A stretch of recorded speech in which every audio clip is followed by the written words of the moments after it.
ચાલો વિદ્યાર્થી મિત્રો, ધોરણ 11 વિષય ગુજરાતીમાં ગદ્ય 10 આપણે જીભ એ પાઠ સમજી રહ્યા છીએ. 53મું પેજ સમજી ગયા. હવે 54મા પેજ ઉપર આગળ આવીએ. 54મા પેજમાં વિદ્યાર્થી મિત્રો તમે તમારા પાઠ્યપુસ્તકમાં ધ્યાન રાખજો. આપણે 54મું પેજ સમજવાનો પ્રયત્ન કરીએ. કેટલીક જીભો સ્ત્રી મુખને જોઈ વાચાળ બને છે, બોલકી બને છે, અન્યથા મુખ થઈને રહે છે. કેટલીક જીભ છે સ્ત્રીઓને જોઈને બોલકી બની જાય, અન્યથા મુખ થઈને રહે છે, નહીંતર મૌન જ હોય. જીભો બહુવ્રીહી સમાસની પેટ છે, અન્ય પદ પ્રધાન પણ હોય છે. જીભ છે એક કરતાં વધારે પદો હોય. બહુવ્રીહી સમાસ શું છે? એક કરતાં વધારે પદો હોય, જેમાં મારી કે તમારી નહીં પણ અન્ય કોઈકની જ વાત થતી હોય, એ બહુવ્રીહી સમાસ છે. તો એ જીભ છે પણ એ બહુવ્રીહી સમાસની જેમ અન્ય પદ પ્રધાન હોય છે. બીજાના જ મનના વિચારની વાહક બને છે, બીજાના જ મનના વિચારની એ વહન કરનાર બને છે. કેટલીક જીભો કાતરનું કામ કરે છે, કેટલીક જીભ છે એ કાતરનું કામ કરે, કેટલીક સોયની ગરજ સારે છે. કેટલીક જીભ છે એ સોય જેમ સાંધવાનું કામ કરે છે એની પણ ગરજ સારે છે. કેટલીક નેતરની સોટીનો ખ્યાલ આપે છે, અને કેટલીક જીભો છે એ નેતરની સોટી વાગે ચમચમ, વિધિ આવે રૂમચુમ, એની જેમ એનો પણ આપણને ધ્યાન અપાવે છે, ખ્યાલ અપાવે છે. જીભને આપણે લુલીનું અભિધાન આપ્યું છે, પણ એ લુલી હશે તો ઈશ્વર કૃપા પામેલા પંગુના જેવી હશે.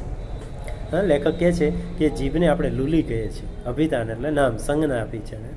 પણ એ લુલી હશે ને તો ઈશ્વર કૃપા પામેલા પંગુ, ઈશ્વરની કૃપા પામેલા જે પાંગડા લોકો છે, પંગુ લોકો છે, લંગડા લોકો, એ જેવી હશે. આખો ગીરી ઓળંગી શકે એવી, આખો ગીરી પર્વત ઓળંગી શકે એવી.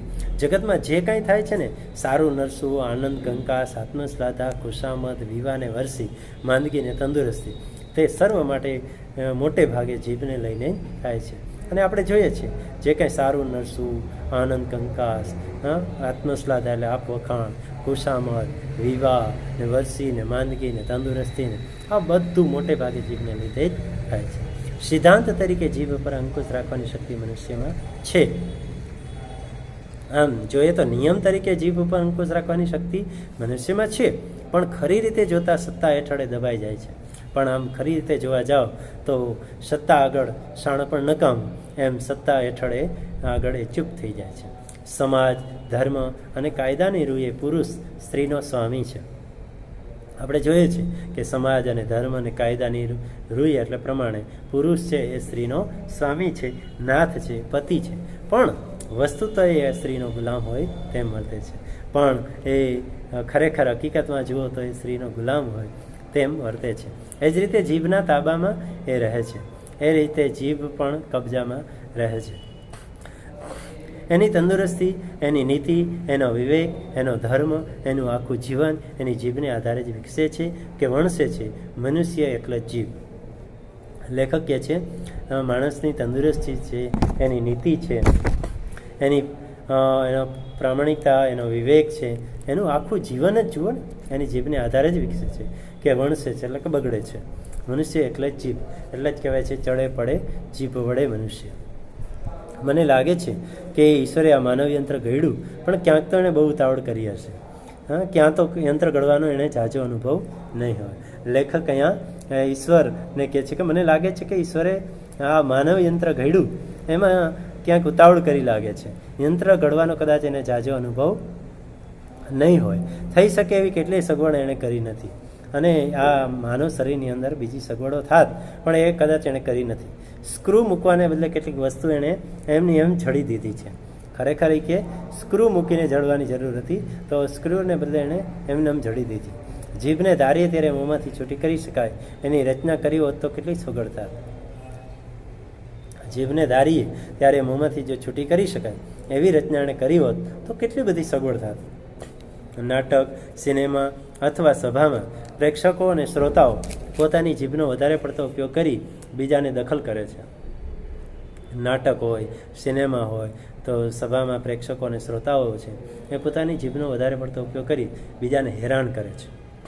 તેને બદલે સૌને પોતાની જીભ બહારમાં જુદી જુદી ડબ્બીમાં સૌને પોતાની જીભ બહાર જુદી જુદી ડબ્બીમાં મૂક્યા પછી સભા સ્થાનમાં દાખલ કરવામાં આવતા હોત તો નાટક, સિનેમા તથા સભા આપણને કેટલા વધારે આનંદદાયક લાગત.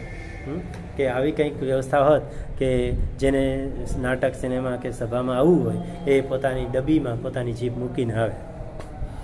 એ જ વખત તેમજ આખો વખત બોલ કે કરી કંટાળો આપનાર વ્યક્તિને મળવા જતાં જીભ અત્યારે એના મોંમાં નથી, પણ ઘી ચોપડીને કબાટમાં ઊંચી મૂકી છાંડી છે એમ ખાતરી કરી અને નિર્ભયપણે આપણે મળવા જઈ શકત.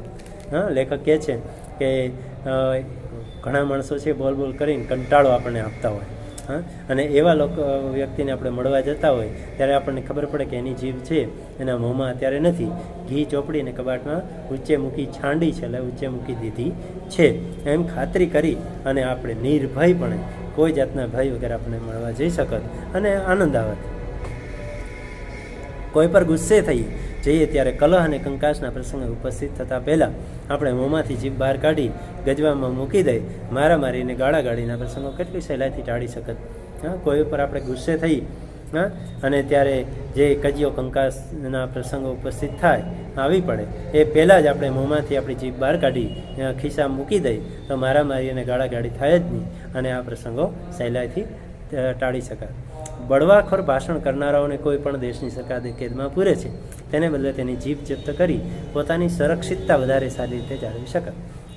બંડખોર વ્યક્તિ છે, બળવાખોર વ્યક્તિઓ છે, ભાષણ કરતા હોય તો કોઈ દેશની સરકાર એને કેદમાં પૂરે, જેલમાં પૂરે, પણ એને જેલમાં પૂરવાને બદલે એની જીભને જપ્ત કરી શકે અને પોતાની સુરક્ષિતતા વધારે સારી રીતે જાળવી શકે. કદાચ કોઈ વાર જીભની અદલાબદલી પણ થઈ જાય, પણ એ પણ શક્યતા છે. કોઈ વાર જીભની અદલાબદલી પણ થઈ જાય પણ તેમાં કંઈ નુકસાન ન થતાં ઉલટો ફાયદો જ થાય. લેખક કે કદાચ જીભ અદલાબદલી થઈ જાય તો એમાં નુકસાન નહોતું, ઉલટો ફાયદો જ થાય. બાળકના મોંમાં કોઈ વૃદ્ધની જીભ આવતા તે અનુભવભરી વાણીના ઉદ્ગાર કાઢી શકાય. જો બાળકના મોંમાં કોઈ વૃદ્ધ માણસની જીભ આવી જાય તો એ અનુભવભરી વાણી ઉચ્ચારે અને ઉદ્ગારો કાઢી શકાય. રામનું રટણ કરનારી જીભ છે એ ખ્રિસ્તના ઉપાસકના મોંમાં જઈને રહીમને ભજનારી જીભ બ્રાહ્મણના મુખમાં જઈ ચડીને રામ રહીમને ગોળની એકતા આપોઆપ સિદ્ધ કરત. તો રામનું રટણ કરનારી જીભ છે એ ખ્રિસ્તના ઉપાસકના મોંમાં જઈ અને રહીમને ભજનારી જીભ છે એ બ્રાહ્મણના મુખમાં જઈ ચડી અને રામ રહીમને ગોળની એકતા આપોઆપ સિદ્ધ કરત. એટલે આ રીતના એકાબીજાની જીભો આડીઅવળી થઈ જાય તો ભગવાન એક છે એ સાબિત થઈ જાય. હજી ઈશ્વરને આટલો સુધાર કરવાનું સૂચે તો ખોટું નહીં. લેખક કહે છે હજી જો ઈશ્વરને આટલું વિચારે તો કાંઈ ખોટું નથી. પ્રતિકૂળ સંજોગોમાં પણ આનંદથી સી રીતે કર્તવ્ય બજાવ્યા જવાય એ જીભ આપણને શીખવે છે. આગળ 32 પૈયા જેવા મજબૂત દાંત, પાછળ ગળાની ઊંડી ખાય, અનેક પ્રકારના ટાઢા, ઊના, તીખા, ખારા પદાર્થોનો સતત મારો, સંચલન માટે ઓછામાં ઓછી જગ્યા, સૂર્યનો જરાય પ્રકાશ ન આવી સાંકડી અંધારી જગ્યામાં લપાઈ રહેવાનું. આ જીભનું જગ્યા બતાવે છે લેખક આપણને કે પ્રતિકૂળ સંજોગોની અંદર આનંદથી સી રીતે કર્તવ્ય ફરજ બજાવવા જવાય એ જીભ આપણને શીખવે છે. આગળ 32 ભૈયા જેવા મજબૂત દાંત, જે 32 સૈનિકો જીભની આગળ એનું રક્ષણ કરે છે. પાછળ ગળાની ઊંડી ખાય છે, અનેક પ્રકારના ટાઢા, ઊના, ગરમ ને ઊના ને તીખા ને ખારા ને પદાર્થોનો સતત મારો આપણે ચલાવીએ છીએ. સંચલન એટલે હરફર માટે ઓછામાં ઓછી જગ્યા, સૂર્યનો જ્યારે પ્રકાશ ન આવે એવી સાંકડી અંધારી જગ્યામાં એ છુપાઈને રહે છે. આવી અનેક પ્રતિકૂળતાઓ છતાં જીભ આનંદથી નિર્ભયપણે પોતાનું કાર્ય કરે જાય છે અને આવી પ્રતિકૂળતાઓમાં રહે છે છતાં જીભ છે જો નિર્ભયપણે કોઈની બીક વગર એ પોતાનું કામ કરી જ જાય છે. જે બોલવું એ બોલી જ જાય છે. ખાનપાનનો રસાસ્વાદ માણી અંદરનો ને મનને હૃદયના વિચાર ભાવોને વ્યક્ત કરી બહારનો સંસાર સાચવે છે. ખાનપાનનો રસાસ્વાદ માણી અંદરના ને મનને અને હૃદયના વિચાર ભાવોને વ્યક્ત કરી બહારનો સંસાર સાચવે છે. અને સુખી થવું હોય તો મનુષ્ય સંસારમાં જલ કમલવત નહીં પણ મુખ જીભવત રહેવું એવું સાંભળે તેને ઘેરો ને ગુડ વગર બોલે સંભળાવે છે. અને લેખક કહે છે જો સુખી થવું હોય તો મનુષ્ય સંસારમાં જલ કમલવત એટલે કમળની જેમ પાણીમાં રહે છે તેમ નહીં પણ મુખ જીભવત રહેવું. મુખમાં જે જીભ છે એ જીભને કંટ્રોલમાં રાખીને જીવવું એવો સાંભળે તેનો ઘેરો અને ગૂઢ રહસ્યમય ઉપદેશ વગર બોલે સંભળાવે છે. એટલે જે માણસ જીભ ઉપર કંટ્રોલ રાખીને જીવે છે એ સરસ મજાનું જીવન જીવી શકે છે.